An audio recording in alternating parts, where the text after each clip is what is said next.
Ноль генерации. На Украине полностью прекращена работа всех ТЭС после атаки вооруженных сил России, сообщает нам это заголовок. Ноль генерации. На Украине рассказали о потерях после самой массированной атаки по ТЭС. На Украине остановились все ТЭС, сообщает нам еще одно. Нет, на Украине остановились все ТЭС. Есть еще и такой заголовок. А потом некоторые все-таки наши агентства правильные уточнения стали делать. А именно, на Украине остановились все государственные ТЭС. Это другой заголовок. Да, все государственные ТЭС. Ноль генерации. На Украине остановились все государственные ТЭС. Еще один заголовок. Но вот я прошу обратить внимание, вдруг нас кто-то смотрит.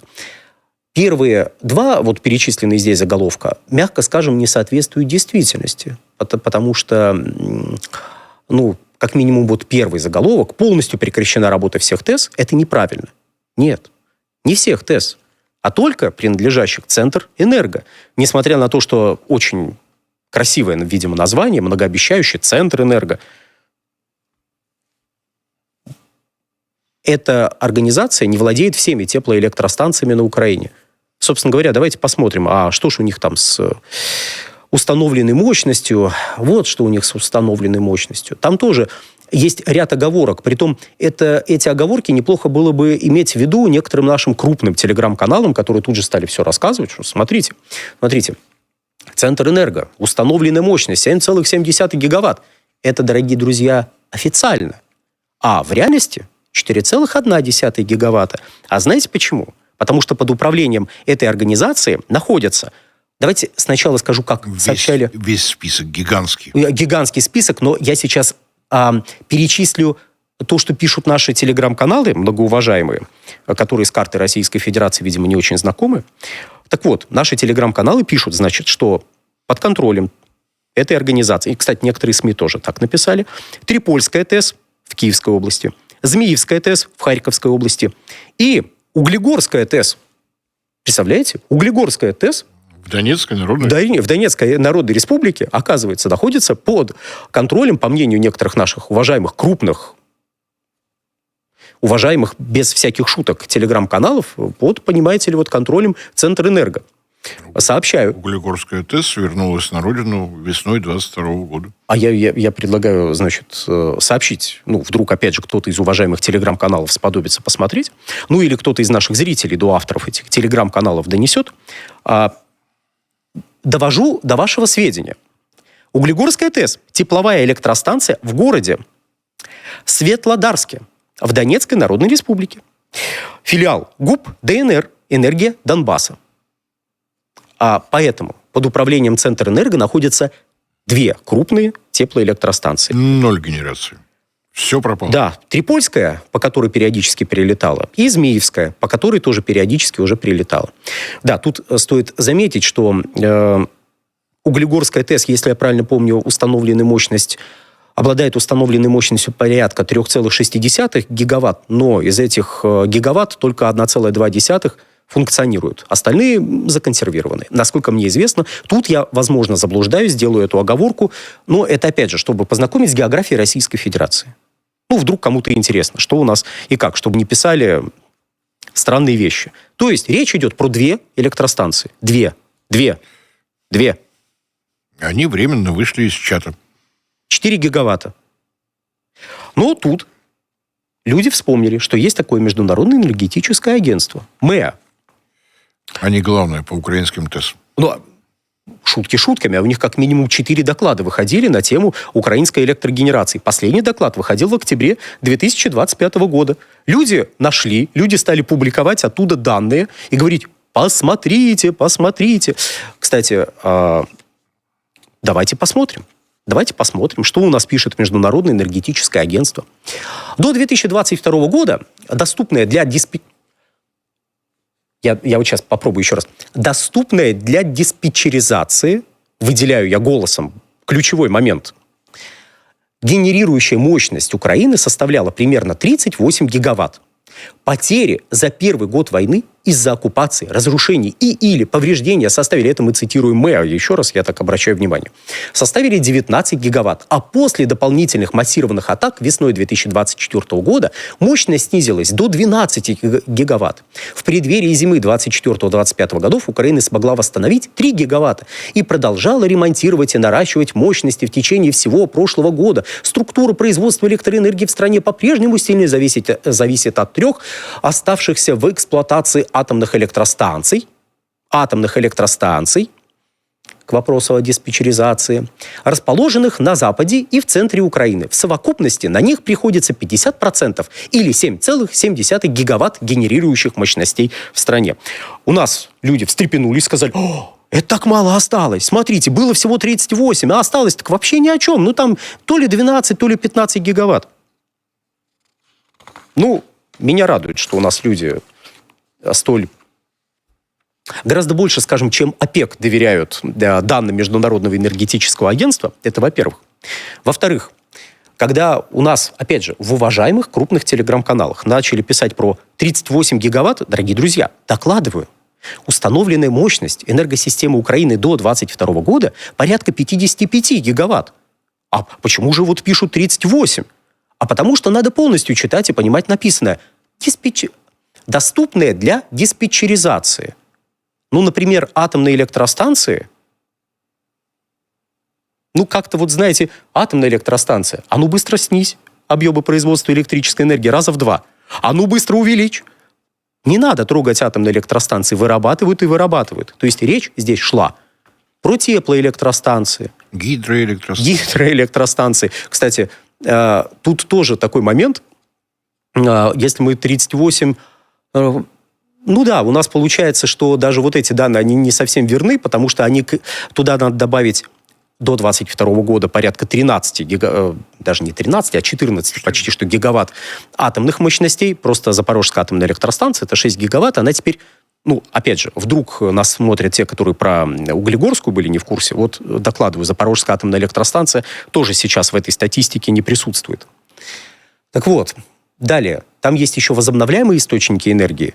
То ли 7, то ли 8 гигаватт. Поэтому 38 гигаватт – это тоже несколько спорное утверждение. Ну да бог с ним. У нас люди зацепились, стали нести эту информацию и не обращать внимания на то, что, еще раз, там речь шла про диспетчеризируемые мощности. Не вообще про все. Маневрирующие, так скажем. Маневровые. Да. Про маневровые. То есть то, чем можно увеличь, сократи, измени, будь любезен. Вот. И тут же, разумеется, у нас стали обращать внимание на импорт из Европы. У нас вообще любят вспоминать, сколько Украина импортирует из Европы. Ну вот, пожалуйста. Международное энергетическое агентство тоже решило доложить на эту тему немножечко. Давайте мы следующую цитатку, где про импорт из Европы. Энергетическая безопасность Украины по-прежнему обеспечивается за счет подключения сектора к европейской энергосистеме после ее синхронизации в марте 2022 года. В 2024 году Украина импортировала рекордные 4436 гигаватт-часов электроэнергии. С декабря 2024 года установленная мощность импорта составляет 2,1 гигаватта в зимние месяцы и 1,7 гигаватта летом, а мощность экспорта увеличилась с 550 мегаватт до 650 мегаватт. Постойте. Только что мы говорили про импорт. А тут появился какой-то еще один сюжет.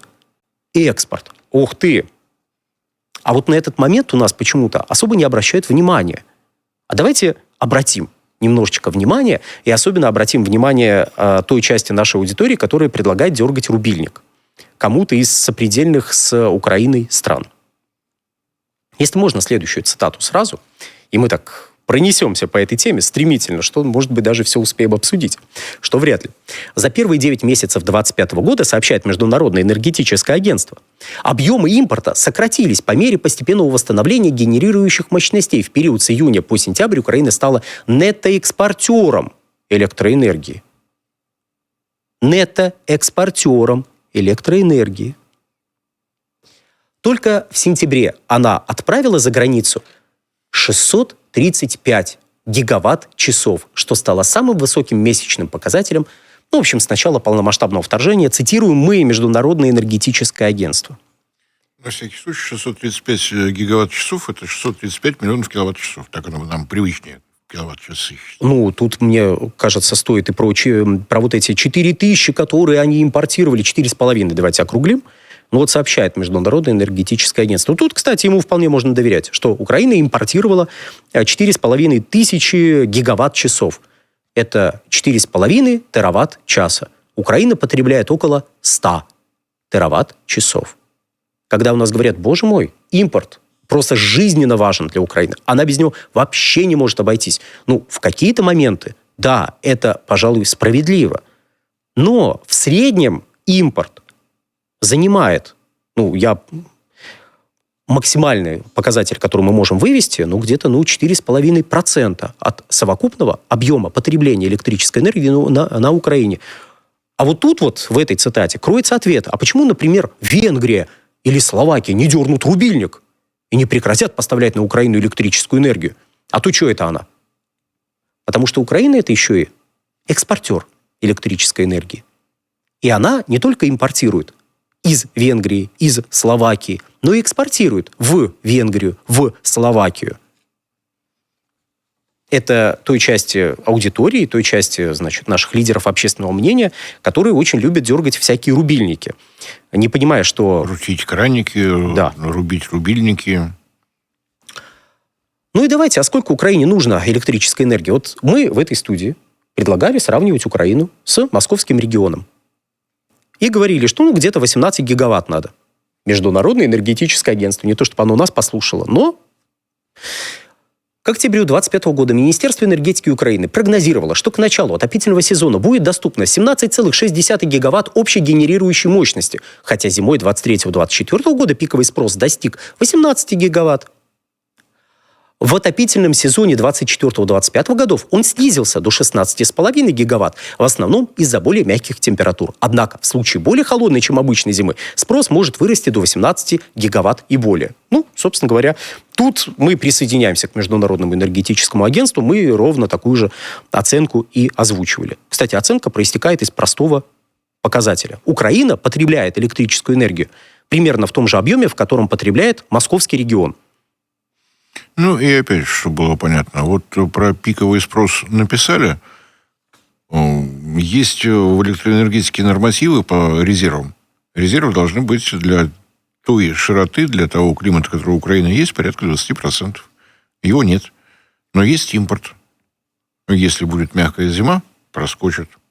Если ничего не прилетит. Как раз 1,7 это не 20% получается, это получается около 10%. Но вот импорт позволяет пропетлять, если что.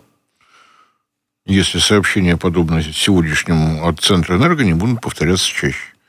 Мы отмечаем, что да, вот сейчас что-то произошло, в Харькове не перестало работать метро, в Киеве остановились трамваи.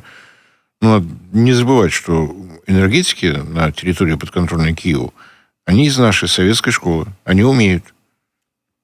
А ради того, чтобы их не отправили на линию боевого соприкосновения, они умеют еще больше. Чтобы ими были довольны. Будут стараться. Но вот во всем этом... Давайте сейчас график повесим, просто он пусть повисит, а я на его фоне... График – это доступная установленная мощность регулируемых источников энергии, то есть те без атомных электростанций. Это то, чем можно маневрировать. Это 22-26 годы, это по подсчетам Международного энергетического агентства. Вот все желающие могут насладиться этим видом. А я пока замечу следующее. Когда вы видите такого рода сообщения, панические, когда вы видите такого рода заявления со стороны того же самого Международного энергетического агентства, которое буквально было обвинено ОПЕК в политизированности их прогнозов, оценок и прочей аналитики. Так вот, когда вы видите такого рода оценки со стороны МЭА, где говорится, да там все. Ребят, вы что, все. Когда вы видите панические настроения, панические записи в запрещенных соцсетях, да будет проклято их название в веках. Так вот, может это так быть, чисто теоретически, я задаюсь вопросом, что мы имеем дело не с признанием каких-то поражений, не с объективной оценкой, которую до нас зачем-то хотят донести, а с дезинформацией. Я так, знаете, задаюсь вопросом. Просто очень многие у нас в Телеграме, многие уважаемые эксперты, мне кажется, таким вопросом вообще не задаются, а хлопают в ладоши и говорят: о, видали, они признали. А дальше путают Центрэнерго со всей энергосистемой Украины, забывают, что есть ДТЭК, забывают, что есть Энергоатом, и говорят: ну все, видите, вот написали, все, больше ничего не работает. 0 генерации. 0 генерации, да. И большой вопрос, на самом деле, теперь у меня к Александру. А кого дезинформируют? Нас, как присутствующих по нашу сторону линии боевого соприкосновения, или же добровольных и не очень спонсоров, которым вот красивыми цветами рисуют: дайте денег, дайте денег, все сгорело. Сгорело 2 раза, 3 раза сгорело, дайте денег.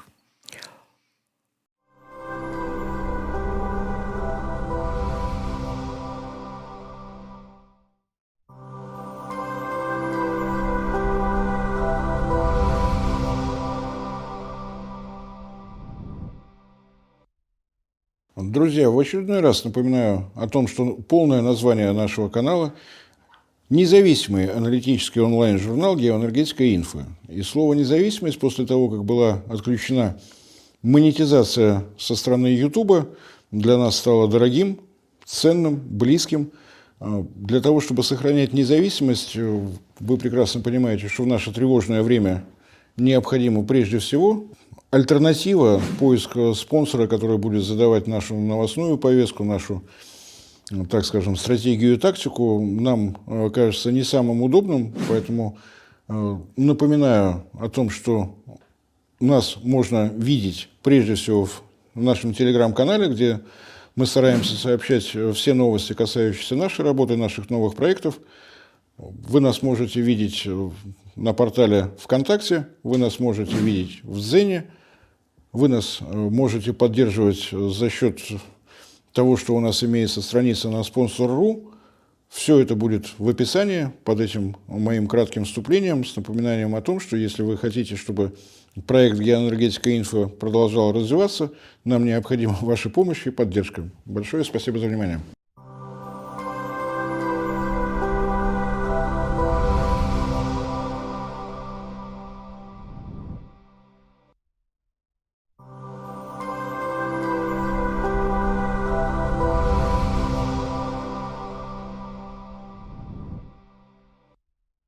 Друзья, в очередной раз напоминаю о том, что полное название нашего канала – независимый аналитический онлайн-журнал «Геоэнергетика Инфо». И слово «независимость» после того, как была отключена монетизация со стороны Ютуба, для нас стало дорогим, ценным, близким.